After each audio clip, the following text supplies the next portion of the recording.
राष्ट्रव्यापी प्रशासन गांव की ओर अभियान की हुई शुरुआत। केंद्रीय मंत्री डॉक्टर जितेंद्र सिंह ने सुशासन सप्ताह पोर्टल का किया उद्घाटन।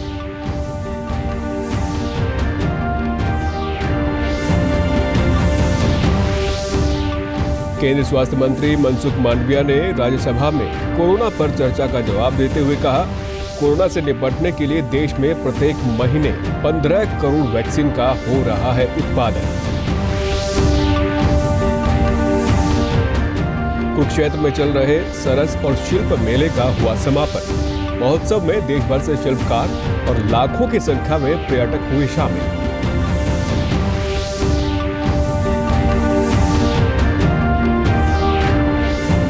और मुख्यमंत्री अंत्योदय परिवार उत्थान योजना के तहत पुनाहना में आयोजित किया गया अंत्योदय मेला। मेले में 53 विभिन्न जन कल्याणकारी योजनाओं को किया गया शामिल। नमस्कार, मैं सुरेंद्र कुमार। अब समाचार विस्तार से। लोक शिकायतों के निवारण और सेवा वितरण में सुधार के लिए आज राष्ट्रव्यापी प्रशासन गांव की ओर अभियान की शुरुआत हो गई है। केंद्रीय जन शिकायत और पेंशन राज्य मंत्री डॉक्टर जितेंद्र सिंह ने सुशासन सप्ताह का उद्घाटन किया। डॉक्टर जितेंद्र सिंह ने 2 साल की उपलब्धियों पर एक ई-बुक भी लॉन्च की। इस कार्यक्रम के अंतर्गत देश भर में ग्रामीण स्तर पर जन शिकायतों को दूर किया जाएगा। जन शिकायतों को दूर करने और सेवा में सुधार के लिए ये कार्यक्रम सभी जिलों, राज्यों और केंद्र शासित प्रदेशों में आयोजित होगा। एक हफ्ते के इस कार्यक्रम में 700 से अधिक जिला कलेक्टर समय से जन शिकायतें दूर करने और सेवा में सुधार के लिए तहसील और पंचायत समिति मुख्यालयों में जाएंगे। We sent out a loud message that here was a government headed by Prime Minister Modi, which had the capacity, the courage, and the confidence to trust the youth of this country. And therefore, that was our intent, to bring in ease in the working of a common man. The ease of working or time-bound disposal of the issues, I think the most beautiful example is that of E-line working. In the last 6 years, almost 80% of the working, at least in Government of India, is E-line, and we didn't have to go far to actually vindicate ourselves. The vindication in its best form came in the COVID times, when at least in the Ministry of Personnel, the work did not suffer even for a single day. And Mr. Tripathi would bear me out that our work output actually went up higher in COVID. That does not mean that I wish COVID to continue. Rajya Sabha में आज केंद्रीय स्वास्थ्य मंत्री मनसुख मांडविया ने corona पर चर्चा का जवाब दिया। केंद्रीय स्वास्थ्य मंत्री ने सदन को आश्वस्त किया कि आज देश में पर्याप्त वैक्सीन है। उन्होंने बताया कि ओमिक्रॉन के खतरे को लेकर भारत पूरी तरह से सतर्क है। भारत में ओमिक्रॉन के अभी तक 161 मामले दर्ज हुए हैं। उन्होंने कहा कि देश में अभी हर महीने 15 करोड़ वैक्सीन का उत्पादन हो रहा है। बढ़े और केस बढ़े तो उसके लिए भी प्रिपेयरनेस हमने पहले से करके रखी है।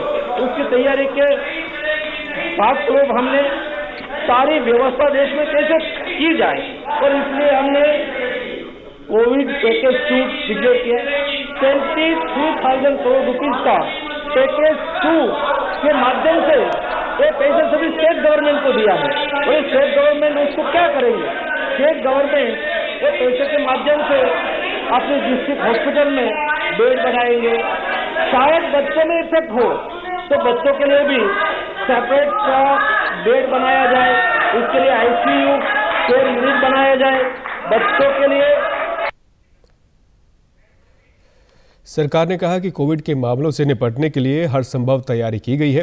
केंद्रीय स्वास्थ्य मंत्री मनसुख मांडविया ने कहा कि कोविड पैकेज 2 के तहत राज्यों को लगभग 23,000 करोड़ रुपए मुहैया करवाए गए हैं, जिससे वे जिला और खंड स्तर पर कोविड से निपटने के लिए पूरी तैयारी करेंगे। कुरुक्षेत्र में 2 दिसंबर से चल रहे गीता महोत्सव के मुख्य कार्यक्रमों के बाद कल सरस और शिल्प मेले का भी समापन हो गया। सरस और शिल्प मेले में देश भर के शिल्पकार पहुंचे और वहीं लाखों की संख्या में पर्यटक भी गीता महोत्सव में शामिल हुए। कुरुक्षेत्र विकास बोर्ड के मानद सचिव ने बताया कि इस महोत्सव में राज्यपाल बंडारू दत्तात्रेय और केंद्रीय संस्कृति एवं पर्यटन मंत्री जी किशन रेड्डी सहित देश की कई नामी हस्तियां विशेष रूप से शामिल हुईं। उन्होंने कहा कि ये महोत्सव गीता के संदेश को पूरी दुनिया तक पहुंचाने का एक बड़ा माध्यम बना। हरियाणा कला परिषद के निदेशक ने कहा कि गीता महोत्सव में ब्रह्म सरोवर के तट और पुरुषोत्तमपुरा बाग के मुख्य मंच पर लगभग 3,700 कलाकारों ने अपनी प्रस्तुतियां दी। इसके अंदर की मुख्यतः जो रोज शाम का भजन संध्या और आरती, महाआरती का बहुत भव्य स्वरूप रहा। इसके अलावा लाखों लोगों ने क्राफ्ट के अंदर खरीदारी करी। इसके साथ साथ जो एग्जीबिशंस लगी, उन एग्जीबिशंस को बहुत सारे लोगों ने उनसे ज्ञान प्राप्त किया।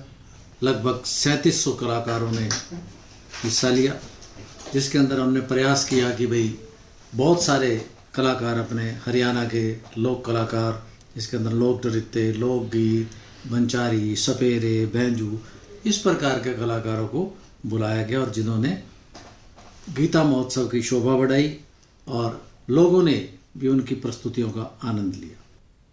मेले में छत्तीसगढ़ से आए दुकानदार ने कहा कि यहां उनके सामान को खूब पसंद किया गया और वो इस महोत्सव में हर बार शामिल होना चाहेंगे। वहीं पर्यटकों ने कहा कि सरस और शिल्प मेले में उन्होंने खूब खरीदारी की है और महोत्सव में आना उनके लिए सुखद अनुभव रहा।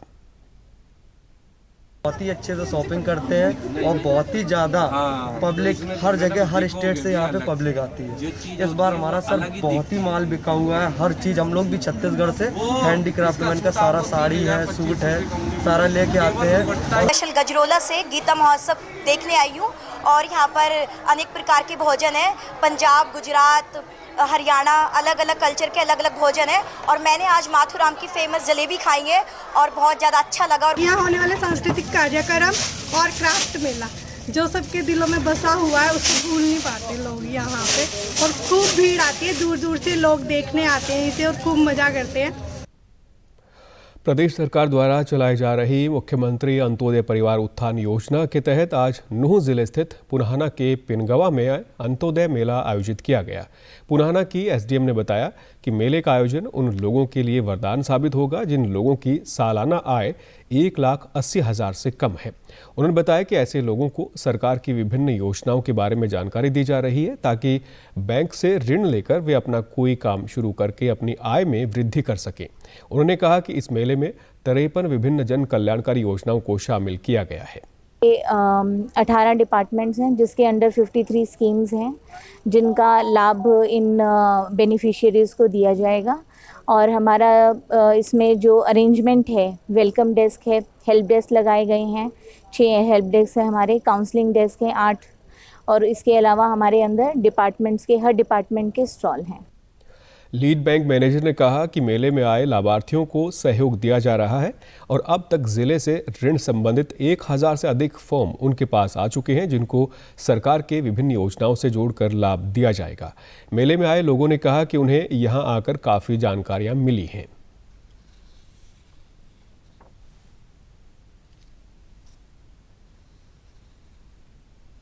अच्छे सराहनीय काम है क्योंकि इसमें आम आदमी तक की जो जन योजनाओं का लाभ है वो सीधा आम आदमी तक पहुंच रहा है। इसके लिए जिसको भी भैंस वगैरह पे लोन लेनी हो, कोई अपने बिजनेस के लिए लोन लेनी हो, यहाँ खुला दरबार लगा हुआ है। जनता का काम सहानुभूति से हो रहा है, किसी प्रकार की कोई परेशानी नहीं है। इतना बढ़िया हो रहा है, जिस पर डॉक्यूमेंट नहीं उसकी बात ही नहीं, जिस पर डॉक्यूमेंट है उसका क्लियर काम हो रहा है, कोई परेशानी नहीं, कोई परेशानी नहीं किसी चीज़। बहुत अच्छा मेला है जी। जो गरीब लोग हैं जिनकी आय 1,80,000 से कम है उन लोगों के लिए बहुत बड़ा फ़ायदा है। उनके लिए स्वरोजगार के लिए यहाँ लोन प्रदान करने की स्कीम चल रही है। सभी जिले के अधिकारी यहाँ मौजूद हैं, पूरी मदद कर रहे हैं। सशस्त्र सीमा बल के 58वें स्थापना दिवस पर आज नई दिल्ली में एक कार्यक्रम का आयोजन किया गया। कार्यक्रम में केंद्रीय गृह राज्य मंत्री निशिथ प्रामाणिक भी शामिल हुए। उन्होंने सशस्त्र सीमा बल के कार्यों की सराहना करते हुए कहा कि सेवा, सुरक्षा और बंधुत्व के मूल मंत्र के साथ सशस्त्र सीमा बल का शानदार इतिहास रहा है। 1963 से यानी भारत चीन युद्ध के पश्चात ये जो एसएसबी है, एसएसबी का स्थापना किया गया है और तब से लेकर अब तक एसएसबी लगातार पूरा निष्ठा और समर्पण के साथ राष्ट्र के लिए जो सेवा है वो देता जा रहा है। गृह मंत्री अनिल विज ने अंबाला में छावनी बोर्ड के तहत सरदार पटेल पार्क में झील का लोकार्पण और गजराज पार्क में अम्बा झील का लोकार्पण किया। गृह मंत्री ने कहा कि अम्बाला छावनी में पर्यटन की दृष्टि से तेजी से विकास कार्य किए जा रहे हैं। अम्बाला पर्यटन की बुलंदियों को छू रहा है और आज इसमें 2 झीलों के लोकार्पण के प्रोजेक्ट भी जुड़ गए हैं। उन्होंने कहा कि अम्बाला छावनी के सौंदर्यीकरण और निखारने के प्रयास चल रहे हैं। गृह मंत्री ने कहा कि अम्बाला छावनी जीटी रोड के नज़दीक अंतर्राष्ट्रीय स्तर का शहीदी स्मारक बनाया जा रहा है। इस स्मारक में भी झील बनाई गई है जिसमें नौकायान की व्यवस्था भी उपलब्ध होगी। उन्होंने कहा कि स्मारक के नज़दीक साइंस म्यूजियम बनाने का काम भी सुचारू रूप से चल रहा है। मौसम विभाग ने अनुमान व्यक्त किया है कि हरियाणा सहित अन्य उत्तर पश्चिम राज्यों में शीतलहर अगले 2 दिन तक जारी रहेगी। विभाग के अनुसार कल शाम तक उत्तर पश्चिम भारत के मैदानी क्षेत्रों में लगभग 10 से 15 किलोमीटर की रफ्तार से शुष्क हवाएं जारी रहेंगी। इसके अलावा 22 और 23 दिसंबर को पहाड़ी क्षेत्रों में बारिश और बर्फबारी का भी अनुमान है, जिसके चलते सर्दी का असर और बढ़ सकता है। आज़ादी का अमृत महोत्सव के तहत रोहतक में लगाई गई रक्षा उपकरणों की प्रदर्शनी का कल समापन हो गया। इस प्रदर्शनी में बुलेट प्रूफ जैकेट, भाला कवच, मिधानी कवच, बीआर, हेलमेट, हेलीकॉप्टर आर्मरिंग सहित अन्य व्यक्तिगत एवं समूह सुरक्षा उपकरण प्रस्तुत किए गए। उपक्रम मिश्र धातु निगम लिमिटेड की ओर से महर्षि दयानंद विश्वविद्यालय में लगाई गई इस प्रदर्शनी को देखने के लिए पहुंचे दर्शकों के लिए ये एक अलग अनुभव रहा। मिश्र धातु निगम लिमिटेड की रोहतक इकाई के उप प्रबंधक ने बताया कि प्रदर्शनी में शामिल रक्षा उपकरण पहली बार भारत में ही बनाए गए हैं। इससे पहले इन उपकरणों को विदेशों से आयात किया जाता था। ये रक्षा उपकरण सैनिक, अर्धसैनिक बल, पुलिस के जवान इस्तेमाल करते हैं। उन्होंने बताया कि मिधानी की ओर से भारत सरकार की आर्मरिंग यूनिट द्वारा सेना के जवानों के लिए बुलेट प्रूफ जैकेट की पहली खेप रवाना कर दी गई है। और अब ये मेड इन इंडिया के तहत हम इसको इंडिजिनस किया है और अब ये भारत में ही अपने जवानों की सुरक्षा के लिए मुहैया कराए जा रहे हैं। और मिधानी इसमें भाभा कवच, जो कि हमने बाबा एटॉमिक रिसर्च सेंटर से टीओटी करके ये उत्पाद तैयार किया है, ये अपने श्रेणी में एक बहुत ही उत्कृष्ट उत्पाद है। बहुत ही बेहतर अनुभव है यहाँ के। पहली बार ऐसी चीज़ देखने को मिली, बच्चे भी देख पा रहे हैं और पूरे हरियाणा के लिए गर्व की बात है कि डिफेंस सप्लाई की यूनिट हमारे हरियाणा में रोहतक में प्रोडक्शन में है। डीडी न्यूज़ हरियाणा पर देश और प्रदेश से जुड़ी खबरों को विस्तार से जानने के लिए आप हमारे साथ फेसबुक, ट्विटर और यूट्यूब के माध्यम से भी जुड़ सकते हैं। हमसे जुड़ने के लिए आप हमारे सोशल मीडिया हैंडल को भी फॉलो कर सकते हैं। अब आप अपने मोबाइल फ़ोन से QR कोड स्कैन कर हमारे यूट्यूब चैनल पर सीधे पहुँच सकते हैं। यमुनानगर के उपायुक्त पार्थ गुप्ता ने सरस्वती शुगर मिल का दौरा कर वहां की व्यवस्थाओं का जायजा लिया। उपायुक्त ने गन्ना के लेकर आए किसानों से बात की और समस्याओं को जाना। उन्होंने कहा कि किसानों को गन्ने का भुगतान जल्द से जल्द किया जाए। शुगर मिल के chief operating officer SK Sachdeva ने उपायुक्त को आश्वस्त किया कि किसानों को पेमेंट से संबंधित कोई भी समस्या नहीं आने दी जाएगी और सभी किसानों का गन्ना खरीदा जाएगा। उन्होंने बताया कि किसानों को गन्ने का भुगतान करने के लिए दिन निर्धारित किए हुए हैं और किसान अपने निर्धारित दिन में आकर 4 दिसंबर तक की पेमेंट ले सकता है। उन्होंने किसानों से आह्वान किया कि गन्ने की अच्छे से सफाई करके ही मिल में लाएं और पर्ची आने के बाद ही गन्ने की कटाई करें। अंत में इस बुलेटिन के मुख्य समाचार एक बार फिर। राष्ट्रव्यापी प्रशासन गांव की ओर अभियान की हुई शुरुआत। केंद्रीय मंत्री डॉक्टर जितेंद्र सिंह ने सुशासन सप्ताह पोर्टल का किया उद्घाटन।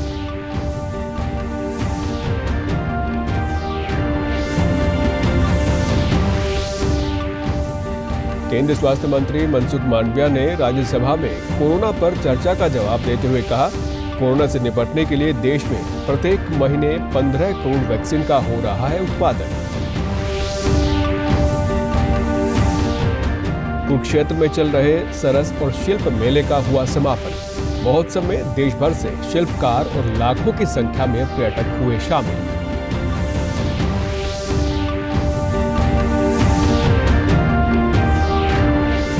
और मुख्यमंत्री अंत्योदय परिवार उत्थान योजना के तहत पुनाहना में आयोजित किया गया अंत्योदय मेला। मेले में 53 विभिन्न जन कल्याणकारी योजनाओं को किया गया शामिल। सभी दर्शकों से अपील है कि आप जब भी घर से बाहर निकलें तब मास्क जरूर पहनें, 2 गज की दूरी बनाए रखें और एक नियमित अंतराल पर अपने हाथ धोते रहें। और अगर आप पात्र हैं तो टीकाकरण अवश्य करवाएं, तभी आप कोरोना महामारी से बच सकते हैं। आज के बुलेटिन में बस इतना ही। नमस्कार।